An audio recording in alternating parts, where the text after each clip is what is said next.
Zinedine Zidane croise, par un cruel hasard, son ancien professeur d'anglais, celle qui avait marqué son enfance dans la rue, sans abri. Le choc est brutal. L'homme qui a tout conquis, qui a dominé les plus grands stades du monde, se retrouve dévasté, figé, face à celle qui, autrefois, l'a guidé avec tant d'amour et de bienveillance. Ce qu'il a fait ensuite, c'est un geste d'une humanité rare, presque irréelle. Un acte qui résonne dans l'âme, une preuve que l'on ne peut jamais oublier ceux qui ont cru en nous quand tout semblait perdu. Un après-midi d'hiver, glacé à Marseille, le vent marin souffle fort, balayant les ruelles étroites et apportant avec lui un froid mordant. Les derniers rayons du soleil, faibles et pâles, perçaient à travers les nuages gris, tombant silencieusement sur les petites rues près de l'ancienne gare. Zinedine Zidane est venu de descendre de sa voiture modeste et a pris une profonde inspiration. Cela faisait des années qu'il n'était pas revenu ici, dans ce quartier où son enfance avait été marquée par la misère, mais aussi par une chaleur humaine inégalée. Il voulait revoir les visages familiers, ceux qu'il avait soutenus dans les moments les plus durs.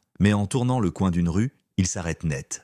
Là, sur le trottoir, près de la gare, une silhouette frêle était recroquevillée dans le froid. Une chevelure blanche flottait dans le vent, des mains maigres et tremblantes tenaient un vieux livre utilisé. Elle était là, silencieuse, les yeux perdus dans l'horizon, comme cherchant quelque chose qui lui échappait. Zidane l'a reconnue instantanément. Un frisson lui traverse l'échine. « C'est Madame Claire, mon Dieu, comment en est-elle arrivée là ?» murmura-t-il, le souffle coupé. Madame Claire Dubois, ancienne professeure d'anglais, celle qui avait été un phare dans sa vie de petit garçon pauvre, timide, mais rempli de rêves. Les souvenirs affluèrent, dans les ruelles sombres de la Castellane, où il avait grandi entre rires espiègles et pauvreté, Madame Claire était apparue comme une lueur d'espoir. Elle lui avait enseigné l'anglais avec une voix douce et une foi inébranlable en ses élèves. Un jour, alors que le vent glacé s'infiltrait par la fenêtre de la classe, elle lui avait dit « Tu peux être pauvre en argent, mais ne sois jamais pauvre en rêve ni en bonté ». Ces mots étaient devenus la flamme discrète qui avait guidé Zidane toute sa vie. Les hivers étaient rudes, la pauvreté omniprésente. Les repas se résumaient à du pain sec et une soupe claire. Mais Madame Claire était toujours là, apportant des livres usagés, des paquets de nourriture et des mots réconfortants. Une fois, elle lui avait offert des chaussures usées mais solides, en lui disant « Ce ne sont pas des chaussures pour courir plus vite, mais pour te rapprocher de tes rêves. » À l'époque, Zidane avait baissé la tête pour la remercier, mais dans son cœur, l'image de ce professeur dévoué était devenue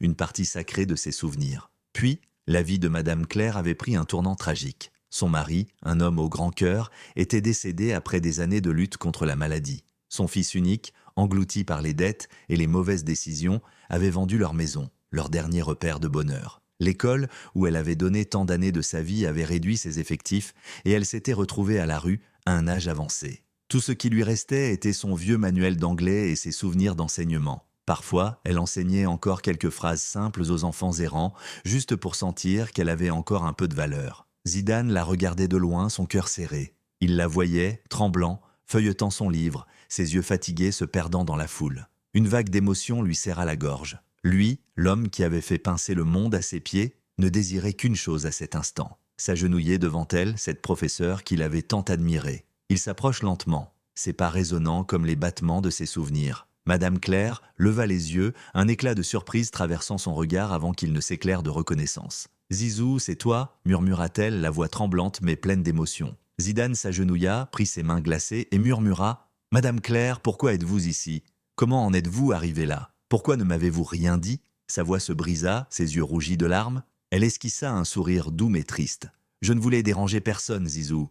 Je voulais juste vivre discrètement. Mais te revoir, ça me remplit de joie. Te voir grandir, accompli, ça me rend tellement heureuse. » Zidane serra plus fort ses mains frêles, plongeant son regard dans ses yeux fatigués, jadis remplis de foi. « Je ne peux pas vous laisser ici comme ça. Venez avec moi. Laissez-moi prendre soin de vous comme vous avez pris soin de moi autrefois. » Elle touche doucement la tête, un sourire bienveillant sur les lèvres.